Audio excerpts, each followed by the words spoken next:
ज्योत्सना जी और उनके पति जीवन की सारी जिम्मेदारियां पूरी कर चुके थे। पैसे की कोई कमी नहीं थी, तो घूमना फिरना भी लगा रहता था। अरे बेटी के घर जाकर तो मजा ही आ गया, लेकिन विदेश से अच्छा तो देश ही लगता है। अब मन को चैन मिला। अरे लेकिन वहां की औरतें देखिए, कितनी फिट, स्मार्ट और चमकती हुई। आदत से तो बाज नहीं आओगे आप। अरे मजाक कर रहा हूँ यार। अच्छा मैं जरा बाजार होकर आता हूँ। पति बाजार जाता है, जहां उसे एक अजीब सी दुकान दिखाई देती है। अरे ये क्या बात हुई? अंदर आओ 50 के, बाहर निकलो 40 के। हम आपकी 10 साल उम्र कम करते हैं। अरे ऐसा क्या करते हैं भला? जरा अंदर जाकर ही देख लेता हूँ। अंदर एक सुंदर सी लड़की खड़ी होती है। सुंदरी जी, ये क्या दुकान है? जरा जादू हम पर भी तो चला दीजिए। यस सर, आपको हमारी एग्जीक्यूटिव एक डेमो के लिए अंदर ले जाएगी। आप अंदर जाएंगी तो आप खुद ब खुद समझ जाएंगी। पति अंदर जाता है, जहां सेल्स गर्ल मिलकर पति को नकली बाल, नकली दांत, रंग बिरंगी कपड़े के साथ रंगीन चश्मा लगा देती है। देखिए, अब खुद को शीशे पे देखिए और बताइए सर। हाय दयो, ऐसे तो मैं किसी हीरो से कम नहीं लग रहा। दे दो, सारा सामान पैक कर दो। पति खुशी खुशी वहां से निकल जाता है। घर आकर वो सारा सामान छुपा देता है। फिर अगली शाम, सुनो मैं वॉक पर जा रहा हूँ। इस वक्त? अरे नाती पोतों को वीडियो कॉल करके बात तो कर लो। अब हाँ, आकर करता हूँ ना, पक्का पक्का। पति बाहर जाकर सारा मेकअप करता है और मार्केट में घूमता है, जहां उसे एक स्मार्ट सी महिला दिखती है। क्या आपको मुझसे कोई काम है? नहीं नहीं, आप तो बहुत हैंडसम हैं। थैंक्स। वैसे आप भी कम नहीं है। वैसे क्या उम्र होगी आपकी? लगता कितने का हूँ? 40 के तो पूरे लगते हैं। अब क्या था, 50 साल के पति को कोई 40 का बोल दी तो? वैसे तो कम का हूँ, लेकिन टेंशन के कारण थोड़ा उम्र में बड़ा देखने लगा हूँ। ओह सच्ची? आप 40 के पूरे नहीं हो? अरे छोड़िए ना, चलिए मैं आपको कॉफी पिलाता हूँ। यहाँ की कॉफी काफी शानदार होती है। दोनों में दोस्ती हो जाती है और फिर चल पड़ता है सिलसिला रोज रोज के घूमने फिरने और मजे करने का। अब सारा दिन पतिदेव फोन पर। अरे नाश्ता तो कर लीजिए, क्या सारा दिन फोन पर लगे रहते हैं? अरे यार जरूरी काम कर रहा हूं मैं। रिटायर हो, पेंशन मिलती है, कोई काम नहीं है, फिर कौन सा जरूरी काम आन पड़ा आजकल? अरे एक प्रोजेक्ट के सोशल नेटवर्किंग का काम है, उसी पर काम कर रहा हूँ। ठीक है, चलो अब नाश्ता कर लो, देर हो रही है। पति अपना नकली सारा सामान बिस्तर के पास छुपा कर सोता, सुबह चुपके से पहनकर बाहर जाता और घर आने पर उतार देता। एक दिन पड़ोसन कहती है, अरे ज्योत्सना बहन, तुम लोगों के घर कोई हैंडसम सा आदमी रहने आया है क्या? अरे कहाँ यार, मैं और ये दो ही तो लोग हैं घर में। हैंडसम सी शक्ल देखे तो मुझे भी जमाना हो गया है। अरे पता नहीं, वो जाता तो तुम्हारे ही घर में है, क्या पता कौन होगा।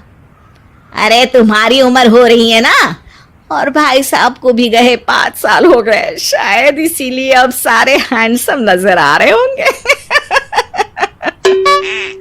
पड़ोसन भी ज्योत्सना की बात पर मुस्कुराकर वहां से चली जाती है। एक दिन, अरे सुनो जी, बहू बेटा और पोता आ रहे हैं, कुछ दिनों के लिए वो हमारे साथ ही रहेंगे। अरे शिट यार, ये क्या है? बेटे ने तो कर ली शादी, अब क्या करने आ रहा है यहाँ पर? अरे कैसी बात कर रहे हो जी, इस उम्र में तो माता पिता तरसते हैं कि बच्चे आकर साथ रहे, लेकिन आप है कि। अरे ठीक है ना, लेकिन अब देखो सभी व्यस्त है अपनी जिंदगी में, ये लोग आएंगे रहेंगे, कितनी डिस्टर्ब हो जाएगी लाइफ। कैसी बात कर रहे हो? अरे जैसे बहुत हैपनिंग है ना तुम्हारी लाइफ, तो जो बच्चों के आने से डिस्टर्ब हो जाएगी। अरे दिन काटने मुश्किल होते हैं, बच्चे आ जाएंगे तो थोड़ा दिन रात पता तो चलेगा। ओफो, ठीक है, लेकिन बोल देना कि ना कोई मेरे कमरे में आए, ना मेरी लाइफ पे दखल दे कि मैं कहाँ जा रहा हूँ, क्या कर रहा हूँ, समझी? खैर, वो दिन भी आ जाता है जब बहू, बेटा और पोता उन लोगों के घर आते हैं। एक दिन, माँ जी, आज मेड नहीं आई है तो मैं आप लोगों के कमरे में झाड़ू लगा देती हूँ। अरे नहीं बहू, वो तेरे पापा को ना पसंद नहीं है कि कोई उनके कमरे में जाए। तू छोड़ ना, मैं खुद ही लगा दूंगी। सास को समझ में नहीं आता कि आखिर उसके पति ने किसी को कमरे में जाने से मना क्यों कर रखा है। खैर, वो साफ सफाई करके बाहर निकल आती है, लेकिन कहते हैं ना, बच्चा तो अबोध होता है, उसे किसी बात का क्या पता। वो खेलते खेलते दादा के बिस्तर तक पहुंच जाता है और बाहर ले आता है दादा का वो सारा सामान जो वो लगाकर घूमते थे। ज्योत्सना की नजर उस सामान पर पड़ती है। वो बच्चे से पकड़कर कमरे में लाती है और पैकेट खोलकर देखती है। हाय रे दैया, ये क्या? लग रहा है कि आजकल ये प्रोजेक्ट नया मिला हुआ है। बेटे बहू के जाने के बाद ज्योत्सना सोचती है कि वो बात करेगी, लेकिन फिर अरे खुद से बात करूंगी तो मुकर जाएंगे। पता लगाना होगा कि माजरा क्या है। कुछ दिनों बाद, अरे यार, ये बच्चे लोगों के आने से लाइफ ना बड़ी डिस्टर्ब सी रही। मैं कुछ देर के लिए वॉक पर जा रहा हूँ, आराम से आऊंगा 2-4 घंटों के बाद, ठीक है? मैं क्या सोच रही हूँ कि मैं भी आपके साथ चलती हूँ। अरे थोड़ा रिलैक्स मैं भी तो हो जाऊं। हाँ, पड़ोस वाली बुढ़िया के साथ नीचे पार्क में जाकर वॉक करके आ जाओ। अच्छा जी, तुम कार से लॉन्ग ड्राइव के मजे लो और मैं पड़ोस की बुढ़िया के साथ।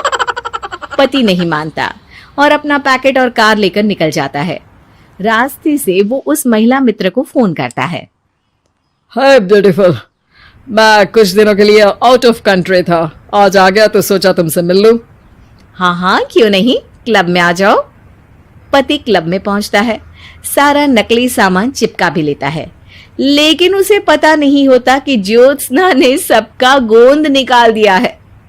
ओ बेबी, मैंने आपको बहुत मिस किया। मैंने भी। लेकिन वो जैसे ही हंसता है, उसके नकली बाल गिरकर हाथ में आ जाते हैं, जिससे उसका सर गंजा दिखता है। ओ ये क्या? तभी उसका दांत भी हाथ में आ जाता है और ज्योत्सना के पति का सारा बुढ़ापा उसकी दोस्त के सामने आ जाता है। हे भगवान, अंकल जी कौन है आप? कैसी बात कर रहे हो अंकल? मैं तो तुम्हारा दोस्त हूँ। अरे पर हो तो अंकल ही ना। नकली दांत, नकली बाल और क्या क्या नकली है। पति को गुस्सा आ जाता है। वो महिला के बाल पकड़कर खींचता है, जिसके बाद उसका बाल भी उसके हाथ में आ जाता है और महिला के सारे पके बाल सामने आ जाते हैं। ओह, तो तुम भी उसी दुकान से हो?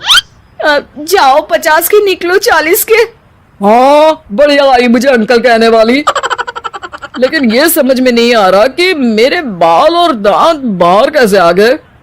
तभी वहां ज्योत्सना आ जाती है। जी, मेरी वजह से। चलिए इन आंटी जी को नमस्ते कहिए, फिर घर चलते हैं और वहां मैं बनाऊंगी आपको 40 का।